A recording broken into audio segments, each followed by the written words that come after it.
Hello everybody and welcome back to the channel, and welcome if you're new. So today we're going to go over the top 5 overpowered weapons after the season 3 update. So we're going to talk about everything from TTK to the best class setups and why these are the most overpowered weapons in the game right now. If you guys do enjoy, a like is appreciated, and make sure to subscribe if you're new around here. And a lot of you guys who do watch my videos aren't even aware that you're not even subscribed. So make it official, join Turbo Nation today, help me hit 160,000 subscribers. I appreciate all the support, and let's get into the video. All right, so first I wanted to show you guys this TTK chart of pretty much all the guns that I am listing here in this top 5 video. Now I know you guys did notice, oh man, Turbo can't do his math because, you know, I added an extra gun here. So the reason why I added the AK-74U here, you know, originally I wasn't gonna put it in my top 5 video, mainly because I feel like there really is better choices out there as far as, you know, choosing your SMG for close range or medium range. So I still added it here anyway, mainly because the handling on the AK-74U just feels too good to pass up. So AK-74U is going to be the wild card here. You could call it the bonus. The AK-74U does melt up close, so this is a good little up close option right there. So basically my top 5 is the Fara 83, the AK-47, M16 KSP, and the LC10. The reason being is because number one, all of these guns have a lot of things in common, such as recoil is not really anything to worry about. So that's number one. Number two is they all have really low TTKs for their categories. Fara and the AK have the fastest TTK for the assault rifles, which obviously we want to have that advantage, and that's what makes it OP. And at the same time, they have no recoil, like I was saying. M16 is a special case for tactical rifles. Yes, it does have a very low TTK, but once you put on certain attachments like the Task Force barrel, we extend that TTK all the way out to 32 meters, which puts it at a higher range versus the AUG, which actually just got nerfed in Season 3. So M16 is going to be the superior tactical rifle, and you can also guarantee 1 burst shots with it. By the way, if you guys want to see individual in-depth videos on all of these weapons here, I'll leave links down below in the description. I pretty much always do my testing just to make sure we get the most optimized setups. So anyways, let's talk about the LC10. So the LC10 is a great solid choice for your medium and long range gunfights. Fara 83, AK-47, and LC10 have the same exact TTK, except for the drop off happens after 20 meters with LC10. Now keep in mind, the TTK that you're seeing here is with the optimized class setup. So all of these are going to have either the VDV reinforced or the Task Force barrel. That's why the ranges are a little bit different here than what you're probably used to seeing, because I wanted to give you guys an accurate, you know, visual here of what the TTKs will look like with the ranges once you put on those attachments. All right, so next we're talking about the AK-47 and the Fara 83. It's literally a flat line all the way out to 63 meters for the Fara and 70 meters for the AK-47. It kind of like makes me wonder, what is the point of running any other assault rifle in the game when you have amazing TTKs that stretch out all the way to 60, 70 meters? And remember, most of our engagements, they usually happen within 40 meters anyway, but for those rare cases that you need to engage in a gunfight at that long range, you know, these guns are going to help you out in winning those gunfights 100%. So if I were to break it down by range, close range, my 100% choice would definitely be the KSP. Anything under 19 meters, I'm getting that 1 burst kill. The KSP is just absolutely amazing. But it is definitely a weapon that you need to be very, very aware of how to use it, because it's a high risk, high reward type of weapon. So if you make one little margin of error, you are going to get punished really hard. But if you apply the skill that is needed to be using this gun, you are going to be rewarded really greatly and delete your opponents. So that's why I really like the KSP 45. It really just, the feeling is just really rewarding if you know how to use it correctly. You know, AK-74U is a solid choice for up close because it's a fully automatic weapon, but honestly, anything beyond that 11 meter range, it's going to suffer. And you're better off using the LC10, which is going to give you that 300 TTK. So LC10 is going to be my choice for the mid-range to, you know, slightly longer range gunfights if you're going to choose an SMG. Now, as far as AK-47 and Fara, these are definitely the greatest options for your mid-range gunfights and long range. Close range, you're going to have to leave that to the SMGs, obviously. Now, the M16 has a little bit more flexibility. M16 can still melt up to this 32-meter range, which is more than adequate enough for most gunfights that happen in multiplayer anyway. And even if you go out to this range right here, let's say maybe 40 meters, it would still only be a 2-burst shot, you know, after the 32-meter range, which is not a big deal because you just have to just keep firing it. And with the build that I provide you guys with, there pretty much really is no recoil to worry about, especially with the sights that you are going to be using. So let me know what you think about this TTK chart. This is my top 5 with the exception of the AK-74U in Season 3. So now let's go ahead and take a look at the class setups. We're back in the gunsmith, so we're going to go over the M16 class setup first here. So I'm going to give you guys a couple of options as far as these class setups go, because some of you guys may prefer a 5 attachment class setup, and then some will prefer an 8 attachment class setup. So wherever it's applicable, I will let you guys know. So for the M16, it's going to be an 8 attachment class setup. It's an absolute monster with all of these attachments. And in my personal opinion, I feel like this build needs all 8 attachments. It feels a lot more powerful that when you optimize it that way. So for the optic, the 𝗧𝗘𝗥𝗕𝗢𝗠 multi-zoom is definitely a great choice because it allows you to zoom in even further if you need a lot more clarity as far as vision goes. And this is great on medium to large maps. Obviously, that's how you should be using this weapon. Also, another thing that I do want to state before I go on here is when you're using this weapon, you have to be ready to ADS pretty much around every corner. Because if you get caught up, you are going to get punished, and that's what this gun is. It's a very high risk, high reward type of weapon.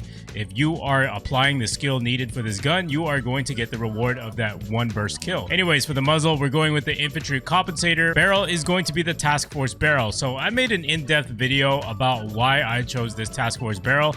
But long story short, basically guarantees you a 1-burst kill all the way up to about 32 meters, which is insane. If you want to get that 1-burst kill, you have to purposely aim at the stomach. Do not go for headshots. Always go for the body, most notably like the abdomen area. So soft target designator is going to be for the body. This is a very, very good complement to this build because the M16 is supposed to be used at long ranges anyway. So when you're using that attachment, it allows you to basically see exactly where these enemies are hiding at, especially when they blend in with the environment. It could be very hard to see, so that red dot will tell you where they're at. Just shoot right below it, bam, you get your kill. Underbarrel is going to be the field agent foregrip. This is going to help out tremendously with our recoil control.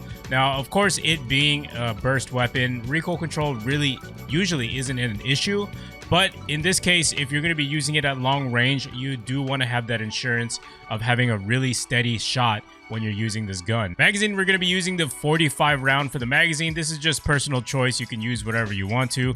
I personally like to avoid magazines that will reduce our ADS speed, such as the Salvo 54 round fast mag that reduces your ADS by 25%. And quite frankly, it's a burst fire weapon, so you're not going to find yourself running out of ammo really quickly. If anything, you'll probably be able to kill at least like 6 people with like 6 bursts.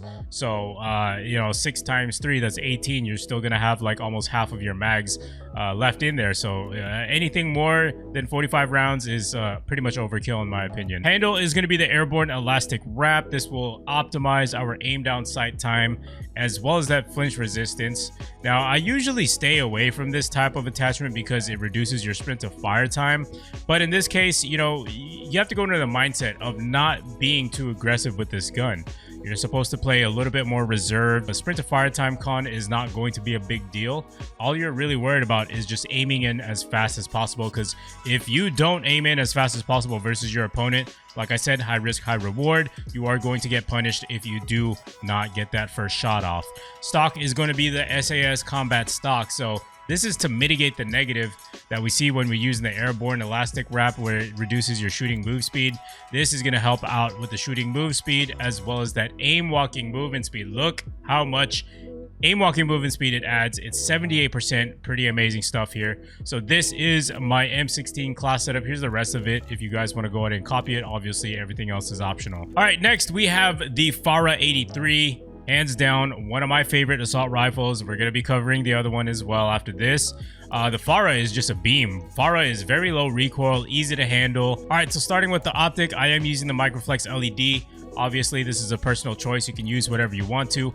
Muzzle is going to be the 𝗧𝗠𝗘𝗦𝗧𝗧𝗧𝗧𝗧𝗧𝗧𝗧𝗧𝗧𝗧𝗧𝗧𝗧𝗧 barrel is going to be the Liberator barrel. This is the most important attachment on the Fara 83. So if we take a look at all the other barrels here that they do have to offer, none of it really factors into pretty much helping us win gunfights. So the Liberator barrel, it adds 100% bullet velocity. Bullet velocity is super important in Cold War, especially when you're trying to shoot a moving target from a certain distance. You may get some hit markers if your bullet velocity is very low. So in theory, we want to increase that as much as possible. Now, if we take a look at the other attachments here, the RPK barrel, nothing else adds to our bullet velocity other than the RPK and the Liberator. Now, I did individually test these barrels out just to see which bullet velocity is hitting the target the fastest. Now, lo and behold, the Liberator barrel is the only option you should be going with. The RPK, the damage is not worth it because it doesn't really change the TTK on the gun. Also, that accuracy gets reduced quite a bit, as you can see there. So adding the 𝗧𝗠𝗏 speed grip is definitely a great choice to help you with that horizontal recoil control and at the same time help you move around the map a lot faster.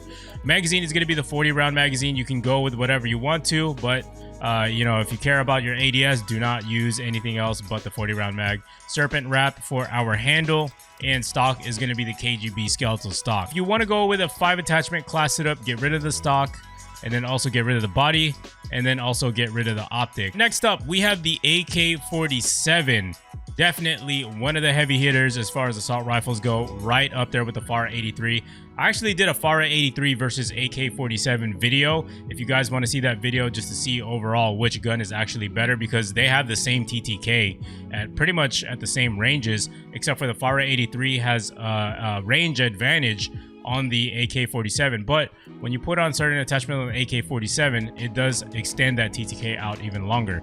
Anyways, so for the muzzle, we're using the suppressor. I know this seems a little bit counterintuitive as far as extending that damage range, but when you add the VDV reinforced, it pretty much cancels it out. So the suppressor, you are still going to have 70 meters of effective damage range, and also this is going to keep you suppressed. It's going to keep you hidden from the enemy radar when you're firing your weapon. And the bullet velocity does get reduced quite a bit as well, but it's not that much, especially when you're putting on the VDV reinforced to help mitigate that negative to bring it back to virtually where it used to be. So the VDV reinforced is also one of the faster hit detection barrels out there. Like I said, if you guys want to see in-depth videos about me covering these barrels and all that stuff, link will be down below in the description. Body is going to be KGB target designator. Underbarrel is going to be the 𝗧𝗠𝗏 speed grip. Magazine is the 40-round. Handle is the serpent wrap, and stock is going to be the KGB skeletal stock. Now this one's really easy. If you want to go with a 5-attachment setup, remove the stock, remove the body, and you are done, because we're not running an optic. So this is a great 5-attachment class setup, allows for the use of 6 perks. LC10 is definitely one of my favorite SMGs. It is definitely a beam from long range, and the TTK is not too bad as well, as you saw in the TTK graph. So for the optic, we're using the Microflex LED. In my opinion, I just like using the LC10 better with a sight on it, but to each his own. You know, I'm not saying that the iron sights are bad. It's just I feel like I do a lot better with the Microflex LED. Muzzle is going to be the infantry compensator. Barrel is the task force barrel. Again, this gives us the fastest hit detection possible. This is also going to extend our effective damage range out to 19 meters. So you can imagine that 300 time to kill is going to be extended out to that 19-meter range. Body is the soft target designator. Underbarrel is going to be the field agent grip. Magazine is the 45-round mag. Handle is the serpent wrap, and stock is the no stock. All right, for a 5-attachment class setup, remove the optic, remove the body, and also remove the stock. So pretty much this is the theme. If I want to go with a 5-attachment class setup, typically those are the 3 attachments that I do remove. All right, next we have the KSP. So one thing to say about the KSP is that it is the fastest killing SMG in the game. And this is not for the faint of heart. You have to be ready and willing to accept the fact that it takes skill to use this gun, because it's a burst weapon. Obviously, you know, you're not going to be able to spray and pray with this weapon. You have to be extremely accurate with your shots. You have to be the first one to get the shot off, because if you miss, you are going to be punished. But as if you hit your shots, it's extremely rewarding. You literally delete your opponents. So the KSP 45, we're going to be using the agency suppressor. Don't worry, we still get a good 19 meters when we put this attachment on, because we are using the task force barrel to help us mitigate that negative as well as increase our bullet velocity. Underbarrel is going to be the patrol grip. So recently the SMGs did receive a nerf as far as, you know, sprinting move speed goes. You know, before the play was to use the SFOD speed grip, it used to be 10%, but now it's only 3. So I did some tests. If you guys want to see those testing videos of me comparing all the underbarrels, link will also be down below in the description. Patrol grip was basically the only viable grip to use if you want to improve that sprinting move speed. And the sprint to fire time bonus as well is not that bad. Handle, we are going to be using the serpent wrap, and stock, we are going to be using the no stock. So as you may have noticed, this is only a 5 attachment class setup, which is what makes this class setup goated, because we're able to use all 6 perks, and this is going to help us stay alive as long as possible. If you want to go with an 8 attachment class setup, it's really simple. Just use any body that you want, any optic, and then magazine, honestly, it's not even needed. It's a burst weapon, like I was saying earlier with the M16. You're not gonna find yourself running out of ammo fairly quickly with burst weapons, so use whatever you want to. All right, last but not least, this is a wild card. Now, the reason why I say it's a wild card is because they dramatically reduced the movement speed on the AK-74U. However, there was a recent buff to the movement speed, so now it feels a little bit on par. But I don't know, man, something just doesn't feel the same about the AK-74U, but I felt like it was still necessary to include it in this video. So this is the bonus class setup here for those who are fans of the AK-74U. I know I am definitely one of them. For the muzzle, I'm using the 𝗧𝗠𝗠𝗧 compensator. Barrel is the task force barrel. Again, gives us the fastest hit detection. Body is KGB target designator. Underbarrel is the 𝗧𝗠𝗠𝗧 grip. This one gives us a lot of horizontal recoil control, which is what we need, because this is a horizontal pattern dominant type of weapon. Magazine is going to be the 𝗧𝗘𝗥𝗕𝗢𝗦 clamp. Handle is the serpent wrap. Stock is going to be the no stock. Again, if you want to play with 5 attachments, remove the stock, remove the body, and you are done, and put on your 6 perks. If you guys did learn something and you guys did enjoy, make sure to leave a like on the video. That is always appreciated, and make sure to subscribe to make your way back to more Call of Duty content. And I'll see you guys in the next one. Let's go, baby. Yo, if you guys are always on your computer all day, or you like to game for long sessions, definitely check out GamerAdvantage.com for these blue light blocking glasses. Quite literally the best blue light glasses that you can ever find on the market. Make sure to check out GamerAdvantage.com and just learn more about it, man. There's so many benefits to keeping your eyes nice and healthy. You won't feel that strain at the end of the day, and you'll go to sleep like a baby at the end of the day, and that's the best part. You won't feel tired at all. Definitely check out GamerAdvantage.com. Use code TURBO at checkout.